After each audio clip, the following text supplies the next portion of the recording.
Hello friends, नमस्कार। मैं सिकंदर कुमार सृजन आईएएस यूट्यूब चैनल में स्वागत करता हूं। तो हम लोग आज देखेंगे कि मौलिक अधिकार में संशोधन संबंधी विवाद। ये मौलिक अधिकार में संशोधन करने से संबंधित कौन कौन से विवाद आए और वो उस विवाद का निपटारा क्या हुआ, उसका निर्णय क्या हुआ।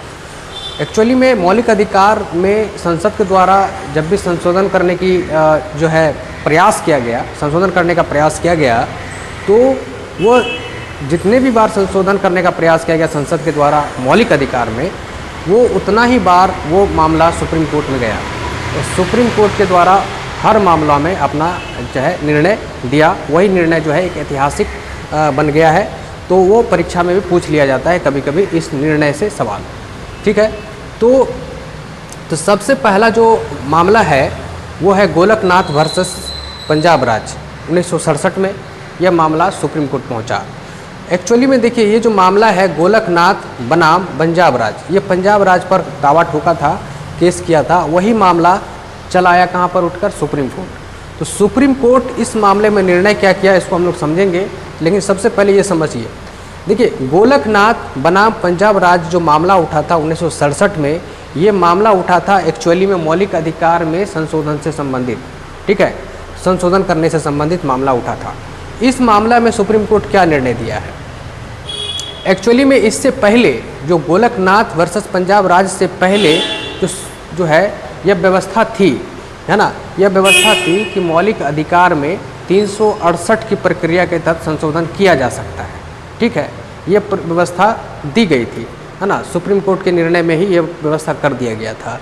ठीक, तो गोलकनाथ बनाम पंजाब राज्य में फिर से क्या निर्णय आया इसको देखिए। तो सुप्रीम कोर्ट के पास जब ये मामला गया तो यह सुप्रीम कोर्ट देखा, उस मामला को समझा, फिर से जो है नए स्तर से उसको रिव्यू किया, समझने का प्रयास किया। तो उसमें जो है उन्होंने निर्णय दिया कि संशोधन नहीं किया जा सकता। उन्होंने कहा कि 368 की प्रक्रिया के द्वारा, हम जानते हैं कि अनुच्छेद 368 के तहत ही संविधान में के किसी भी खंडों का हम संशोधन करते हैं। तो ये इन्होंने कहा, सुप्रीम कोर्ट ने कहा कि निर्णय में कि जो है मौलिक अधिकार वाले खंड को 368 की प्रक्रिया से संशोधन नहीं किया जा सकता है। बाकी चीज़ को करिए, लेकिन मौलिक अधिकार वाले खंड को, मतलब अनुच्छेद 12 से लेकर के अनुच्छेद 35 तक को जो है आप 368 के तहत हाथ नहीं लगा सकते। ठीक है, संशोधन नहीं कर सकते, उसमें काट छाँट नहीं कर सकते। ये बात गोलकनाथ बनाम पंजाब राज्य में निर्णय में सुप्रीम कोर्ट ने कह दिया।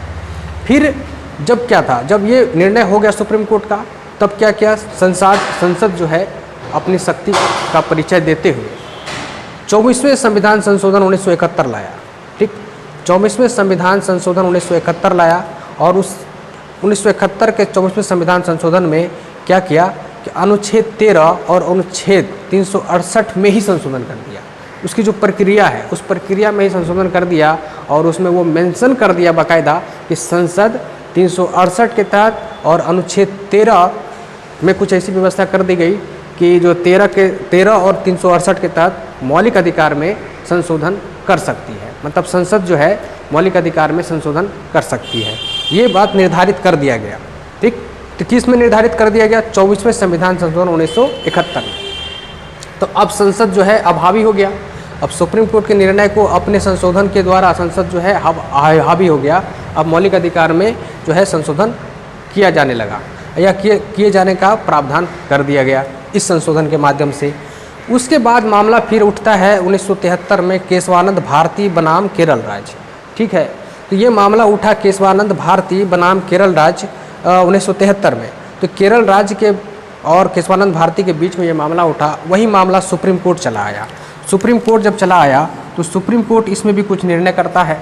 सुप्रीम कोर्ट कहता है कि सुप्रीम कोर्ट संशोधन करने से संबंधित जो है ना, ये जो संशोधन में किया गया है 24वें संविधान संशोधन में जो निर्णय लिया गया, जो भी निर्धारित किया गया है, उसको मोहर लगा दिया।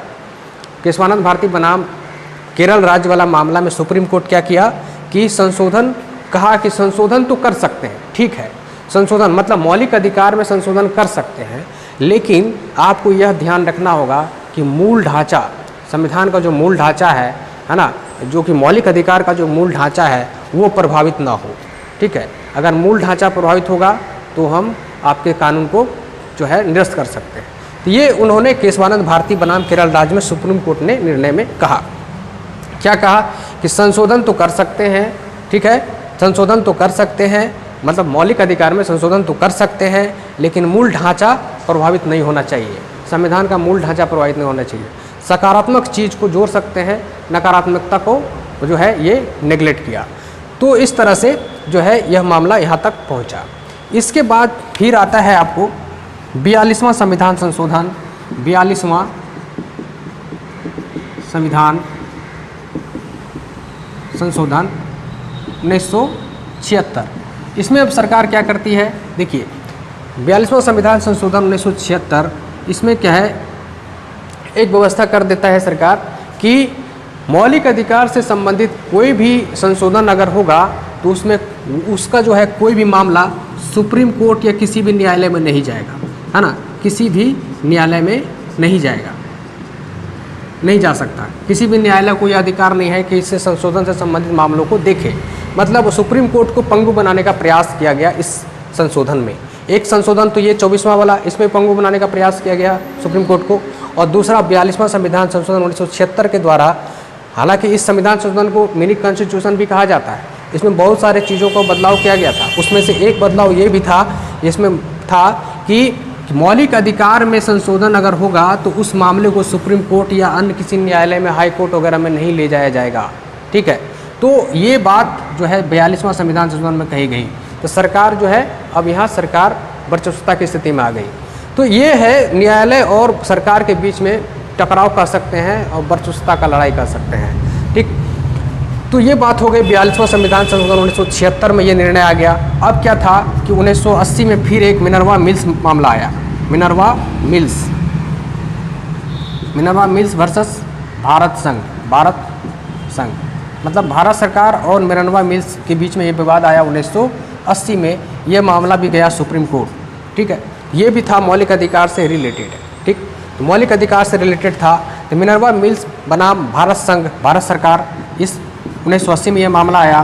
तो यह सुप्रीम कोर्ट में गया। तो सुप्रीम कोर्ट इसमें निर्णय क्या किया, देखिए इसमें निर्णय किया, ठीक है, मौलिक अधिकार में आप संशोधन करते हैं तो ये जो आप व्यवस्था किए हैं कि किसी भी न्यायालय में नहीं आएगा उससे रिलेटेड, तो उसको सुप्रीम कोर्ट निरस्त कर दिया। मतलब 42वां संविधान संशोधन में जो भी व्यवस्था किया गया कि मौलिक अधिकार में जो भी हम संशोधन करेंगे न्यायालय में नहीं जाएगा, इस बात को ही निरस्त कर दिया सुप्रीम कोर्ट। कहा कि मौलिक अधिकार से रिलेटेड जो भी संशोधन होगा वो मामला सुप्रीम कोर्ट में आएगा, ठीक है, और उसको देखा भी जाएगा, ठीक है। तो इसको जो है इस 42वां संविधान संशोधन को निरस्त नहीं किया। 42वां संविधान संशोधन में जो मौलिक अधिकार से रिलेटेड जो इस बात का जो जिक्र था उसको निरस्त कर दिया, ठीक है।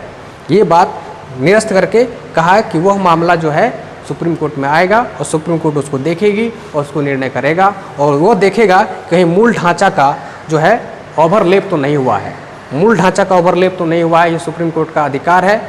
चूँकि सुप्रीम कोर्ट जो है सर्वोच्च न्यायालय जिसे कहते हैं, सुप्रीम कोर्ट जो है संविधान का संरक्षक है। संविधान के संरक्षक होने के नाते वो संसद जो भी काम करेगी उसको रिव्यू कर सकता है, उसको देख सकता है कि कहीं आप और मूल ढांचा का, मतलब केशवानंद भारती मामला में जो मूल ढांचा का जो है सिद्धांत दिया, उस मूल ढांचा का जो है कहीं ओवरलेप तो नहीं हो रहा है। ये अधिकार जो है देखने का अधिकार सुप्रीम कोर्ट को है। तो इस तरह मिनर्वा मिल्स मामला में 42वां संविधान संशोधन में किए गए मौलिक अधिकार से संबंधित संशोधन को, है ना, कोर्ट में नहीं ले जाने वाला जो बात था उसको निरस्त कर दिया गया ये मिनर्वा मिल्स मामला में। तो उम्मीद करते हैं जो है समझ में आया होगा दोस्तों। आज के लिए बस इतना ही। Thank you. अगर अच्छा लगता हो तो चैनल को ज़रूर सब्सक्राइब करिए, ठीक है। Thank you.